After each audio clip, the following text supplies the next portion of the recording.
Hey guys, what's up? It's Pornbella. Welcome back to another Switch 2 video. The Switch 2 is going to be coming out pretty soon on June, and the one thing that everybody has been talking about prior to its release and just after the Nintendo Direct that we got are the prices. I'm going to go ahead and tell y'all up front that I am not happy with the prices. I mean, I don't think most people are.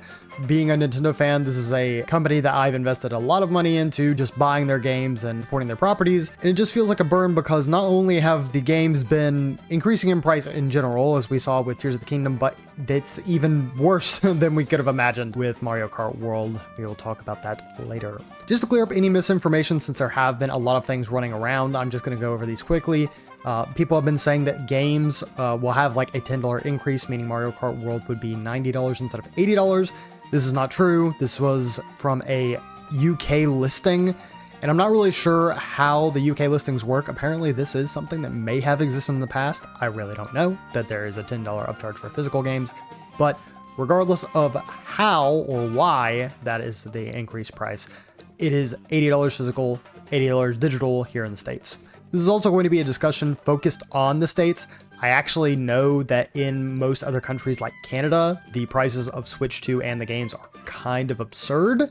I can't really talk on that at all because I know nothing about foreign currencies. The other thing that I do also want to get out of the way is that people have been saying that the games that will be coming out to Switch will be just digital only. They will not be on the cartridge. This is also misinformation. They're referring to the game key cards that will be distributed by other developers. So for example, Street Fighter 6 and Bravely Default are two games that will be using this game key card feature, but really we shouldn't be expecting this for any Nintendo games. All of the box art that we have seen, whether it be for the new Nintendo Switch 2 games or the Nintendo Switch 2 Edition games, do not include that anywhere on the box at all. So unless we hear news from Nintendo otherwise, this shouldn't be something that we have to worry about. Leading into the actual discussion, let's go into what caught people's eye the most when we had first gotten the prices, and that is the price of the console. So I think most people anticipated that it would be around $400. This would be a decent upcharge from the regular Nintendo Switch and the Switch OLED, and would still kind of have that somewhat affordable price point for families, since Nintendo Switch has proven to be a console meant for everybody. Although I and many other people were disappointed to see that the console is $450 and that the bundle that will be coming with Mario Kart World is $500. Now I will say this is disappointing at $450. I was really hoping that $400 would be that kind of price point, but I don't see it being too bad. This is actually priced under the Xbox Series X and the PS5. When they first launched, they were both $500.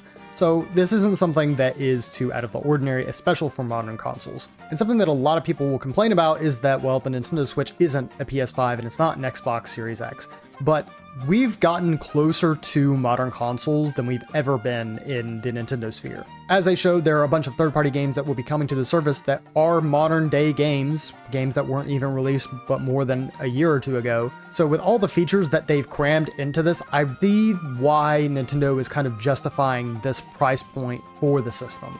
This includes features like 4K, 120 FPS, the reinvented Joy-Cons, reinvented docking station, and just any other quality of life things that have come from the Nintendo Switch 2's development. Again, is this something that I'm particularly happy needing to pay for? Not necessarily, but I understand the pricing of it. Something that I will withhold from including in the features though is the game chat. This seems to be the big feature that Nintendo is trying to push for the system, and I don't have any specific complaints with game chat itself besides the screen sharing being a little lackluster, but besides that, it's not really a feature that comes with the console. Yes, there will be a trial period for a while where people will be able to try it for free, but to continue using it past the trial period, you will need an NSO account. I am disappointed that this specific feature is hidden behind a paywall, but at the same time, I also don't know how many people are going to have this issue, because if you're going to play online anyways, you'll need an NSO subscription. And it's been confirmed that this specific game chat feature does not need the expansion pack. This is something where as long as you have a Nintendo Switch online subscription, you have this as a feature. So I anticipate that for a lot of people who are just playing games on their own, because they may not have immediate people to share it with anyways. But as many people have stated, Discord is the obvious alternative, and fact of the matter is this will really only matter to people who only have a Nintendo Switch 2 as their primary device. But let's get into the meat and bones of this discussion, which is the price of the games. Two small notes that I do want to add before we get to the largest discourse is part of the welcome tour.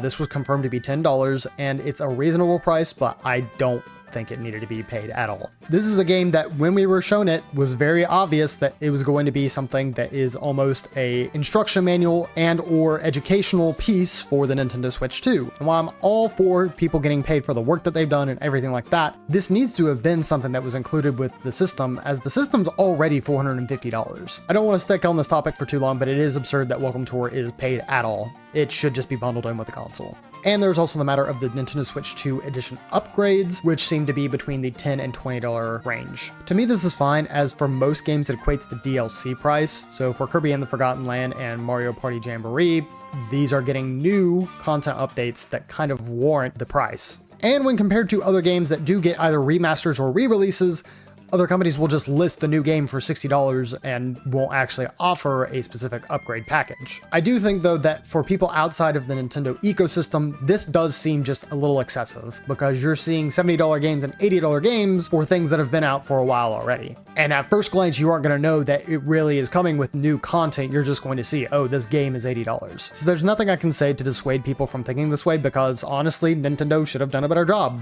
as they should have with a lot of this stuff. But the biggest elephant in the room is the fact that their brand new title, Mario Kart World, will be $80. So before we even get into any justifications, anything like that, this is just disappointing. But I do want to actually insert Doug Bowser's statement here, so that way we kind of see their thinking process for its pricing. What should we be expecting in the Switch 2 generation as far as how much we're going to be spending on these games? Yeah, I would say that we're not really looking to establish a benchmark for pricing. We look at every game and every experience and determine what we believe is the right price point based on that experience. So we believe, based on the depth and breadth of the play and the repeatability of the play over time, the pricing that we announced is the right pricing. But again, other games like you mentioned, Donkey Kong Bonanza, it's going to be at a $70 price point, because that is what we feel is the right price point for that particular gaming experience. So there's no standard price, basically. There's no standard price. So just paraphrasing what Doug Bowser said earlier, basically any games that come out from Nintendo will be a variable price point. There's no specific benchmark, and that any game that they think is worth $80 will be worth and priced at $80.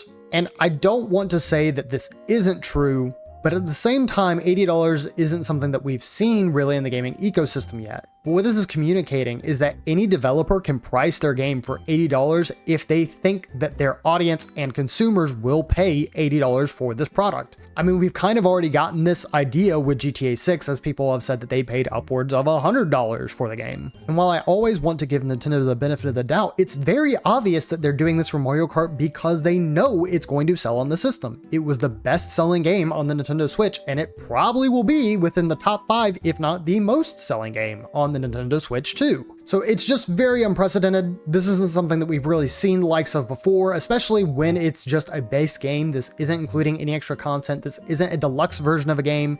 This is the base game being priced at $80. And I do share other people's worries that this could be a slippery slope for many other companies in the gaming sphere, Ubisoft, Sony, Microsoft, what have you, to just start pricing their games at whatever they think they're worth. And so the biggest argument that kind of comes in favor of the $80 price tag is that inflation for games has actually been pretty low. And what I mean by that is that games as an entertainment medium have actually kind of kept their price for the longest time. Back in the 80s and 90s, games did have variable prices. Some were just $40, some were $60, and some were $80 or more. And so people who make this statement are basically saying that this was an eventuality, like that it was going to happen and that we were going to have to see game prices rise just like with other entertainment medium. And before I go any further, I want to remind you that I'm talking about cost of living in the United States.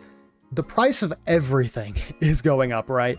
But we aren't really getting paid any more than what we were before. And especially with tariffs coming into the equation, at least later on, things have kind of been delayed on that front. We really don't know how that's going to affect things now or in the future. Nothing about increasing prices is going to make it easier on the consumer. This is money that people are going to have to cough up. And while I don't think it is necessarily not worth the $80, I don't think that you're making it affordable for people to invest in your console. I have a couple people in my friend group saying that they probably will not be able to afford the Nintendo Switch 2 on launch.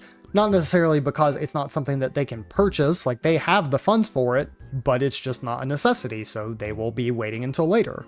if you want my opinion as somebody who is working a weekly 9 to 5 day by day, this is something that I will be able to save for and I will be able to afford it at launch. But the biggest worry for me and for everybody else is that if we invest in the console and we see prices of games continue to rise, then we're just not going to invest in it. There's so many other games out there, not just on Nintendo platforms, you know, other game consoles, but especially on PC, that just are so much cheaper. The indie space is allowing people to play games affordably and have great experiences doing so. Again, if I'm just going to wrap everything up into the ugly bow that is this situation, it's not pretty. But in any case, this was my thoughts on the Nintendo Switch 2's pricing as well as the games. If you did want my thoughts on the accessories, I don't really have much more that I can specifically add to it. Some things are a little bit more expensive, some things are probably right as where I would think they are. But I think covering the console and the games are what people are going to focus on most, because that's what most people are going to be looking at. But as always, thank you guys so very much for watching. Hopefully you're having a fantastic night or day wherever you may be, and I hope to see you next time. See ya!